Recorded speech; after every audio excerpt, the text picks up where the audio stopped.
Bismillahirrahmanirrahim. Kita jumpa lagi pada saat ini, yaitu Ayo Belajar IPS bersama Badi. Anak-anak sekalian, bagaimana kabarnya? Sehat-sehat bukan? Mudah-mudahan kita selalu sehat dan dijaga oleh Allah SWT. Anak-anak sekalian, pada kesempatan kali hari ini kita akan belajar pada tema yang keempat, yaitu subtema 1. Tujuan pembelajaran kali ini adalah setelah kalian belajar, kalian dapat menggali informasi dari seorang tokoh melalui wawancara menggunakan daftar pertanyaan. Yang kedua, kalian bisa melaporkan hasil wawancara menggunakan kosakata baku dan kalimat efektif dalam bentuk teks tulis. Nah, anak sekalian, kali ini kita akan belajar jenis pekerjaan sesuai tempat tinggal masyarakat. Anak sekalian, jenis pekerjaan sesuai dengan tempat tinggal masyarakat, bahwa perlu diketahui setiap tempat atau setiap tempat tinggal memiliki sumber daya alam yang berbeda-beda dan kondisi juga berbeda-beda. Misalnya di dataran tinggi, dataran rendah, ataupun di pantai, memiliki sumber daya alam yang berbeda sehingga menjadikan warga yang tinggal di tempat tersebut mempunyai jenis pekerjaan yang berbeda pula. Maka tempat tinggal tersebut akan mempengaruhi kegiatan ekonomi yang dilakukan oleh warga setempat. Maka tiap warga masyarakat memiliki jenis pekerjaan yang berbeda-beda. Jenis pekerjaan di dataran tinggi. Dataran tinggi memiliki suatu suhu yang sejuk. Warga masyarakatnya biasanya bekerja sebagai peternak, pedagang, dan pekebun tanaman perkebunan. Contohnya misalnya kebun kopi dan kebun teh, kebun sayur-sayuran, dan juga kebun buah-buahan. Contoh daerah yang termasuk dataran tinggi antara lain adalah dataran tinggi Dieng, yang kedua dataran tinggi Ijen. Nah, anak-anak sekalian, jenis pekerjaan di dataran rendah. Dataran rendah biasanya memiliki tanah yang subur dan landai, sangat cocok untuk bertani. Warga masyarakat yang berada di masyarakat dataran rendah biasanya bekerja sebagai petani tanaman padi. Bisa juga sebagai petani tanaman tebu ataupun petani tanaman kelapa. Selain petani juga ada peternak ya. Di daerah dataran rendah ada peternakan sapi, ada yang beternak bebek, ada yang beternak kambing, yang di sekitarnya mungkin banyak padang rumput ataupun rumput-rumput yang dibutuhkan untuk makanan ternak mencukupi. Juga ada sebagai pedagang ya. Karena memang di dataran rendah mereka sebagian besar sebagai pedagang untuk mencukupi kebutuhan sehari-hari. Nah, contoh tanaman yang tumbuh di dataran rendah seperti padi, kelapa, tebu. Nah, selanjutnya adalah jenis pekerjaan di daerah pantai. Pantai merupakan bagian dataran rendah yang berbatasan langsung dengan laut. Sebagian besar daratannya berupa pasir. Warga masyarakatnya biasanya bekerja sebagai nelayan, mencari ikan ataupun orang yang melaut. Kemudian petani garam, karena memang di pantai dekat air laut sehingga bisa menjadikan petani garam untuk berproduksi garam. Kemudian penambak ikan ya. Kemudian pembuat cenderamata,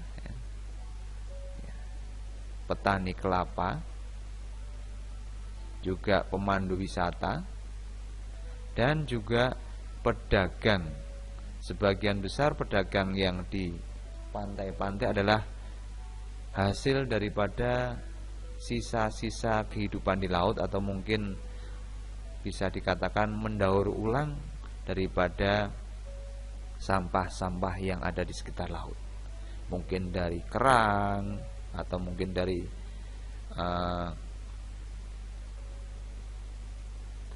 sebagian besar hewan yang ada di laut yang mungkin sudah bentuknya seperti penyu, kadang-kadang bisa digunakan sebagai cenderamata. Nah, anak-anak sekalian, itu jenis-jenis pekerjaan di daerah pantai. Nah, selanjutnya adalah kegiatan ekonomi dan pekerjaan yang terkait, bahwa kegiatan ekonomi itu ada 3 macam, yaitu yang namanya produksi, kedua distribusi, dan yang ketiga adalah konsumsi. Nah, kegiatan ekonomi dan pekerjaan yang terkait itu tergantung dari warga tersebut ataupun penduduk tersebut tinggal di mana. Karena setiap lingkungan memiliki jenis kegiatan ekonomi dan pekerjaan yang berbeda-beda. Antara kota dan desa memiliki kegiatan ekonomi yang berbeda. Di lingkungan perkotaan ada perkantoran, ada mal, ada pertokoan, maka warga masyarakatnya biasanya bekerja sebagai karyawan kantor. Bisa juga sebagai satpam kantor. Bisa juga menjadi penjaga toko atau dia sebagai pemilik toko. Sedangkan di lingkungan pedesaan banyak lahan pertanian, perkebunan, dan peternakan.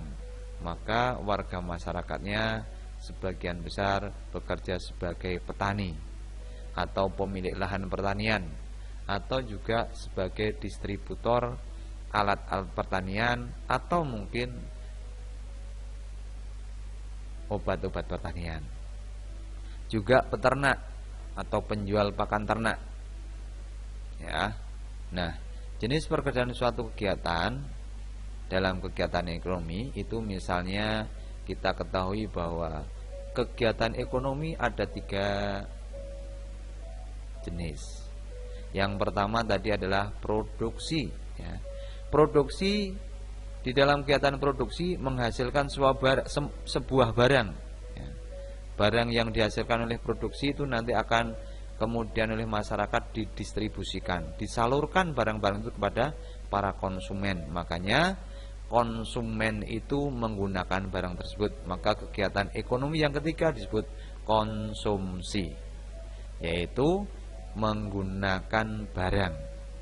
Misalnya salah satu contoh adalah kegiatan ekonomi yang terjadi sehari-hari, contohnya adalah teh.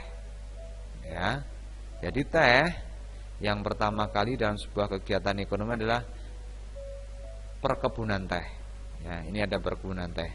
Dari perkebunan setelah dipetik, ya, kemudian akan dibawa ke pengolahan teh atau ke dalam pabrik teh. Di dalam pabrik teh diolah, ya, menjadi satu bentuk teh yang nantinya siap dikonsumsi, ya. Jadi apa? Sudah dalam bentuk yang lebih awet daripada hanya sekedar daun saja. Kemudian setelah diproduksi oleh pabrik-pabrik teh, maka oleh pabrik teh itu kemudian didistribusikan ataupun disalurkan kepada konsumen. Disalurkan kepada konsumen yang nanti bisa jadi penyaluran ini bisa masuk ke ke swalayan, atau juga ke pasar-pasar tradisional gitu ya. Atau mungkin bahkan ada yang menggunakan sebagai mungkin apa? Dalam penjual kaki lima misalnya. Nah, itu. Sehingga teh di pasar dijual di pasar tradisional ataupun swalayan, kemudian bisa juga setelah sampai kepada konsumen, ya, teh itu bisa diseduh dan bisa diminum. Nah, ini satu bentuk apa? Satu bentuk rangkaian kegiatan dalam sebuah kegiatan ekonomi pembuatan teh. Nah, anak-anak sekalian, maka pada kesempatan kali ini kita akan sampai refleksi daripada pembelajaran kali ini, yaitu bahwa Allah berfirman di dalam surat Al-A'raf ayat 31, ya bani adama khudu zinatakum inda kulli masjidiu wa kulu wasrobu wa la tusrifu innahu la yuhibbul musrifin. Hai anak Adam, pakailah pakaianmu yang indah di setiap memasuki masjid, makan dan minumlah, dan janganlah berlebih-lebihan. Sesungguhnya Allah tidak menyukai orang-orang yang berlebih-lebihan, baik berlebih-lebihan di dalam pakaian, berlebih-lebihan di dalam minuman, ataupun di dalam makanan.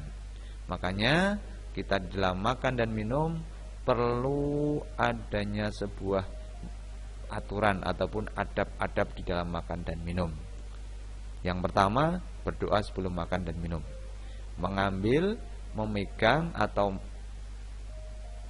meminum makanan dengan tangan kanan. Kemudian harus duduk dengan tenang, tidak berlebih-lebihan dalam makan dan minum, dan menghindari pemborosan.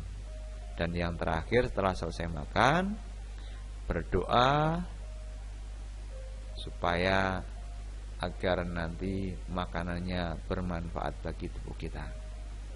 Oke, anak-anak sekalian, terima kasih semuanya telah belajar bersama dengan Pak Ardi.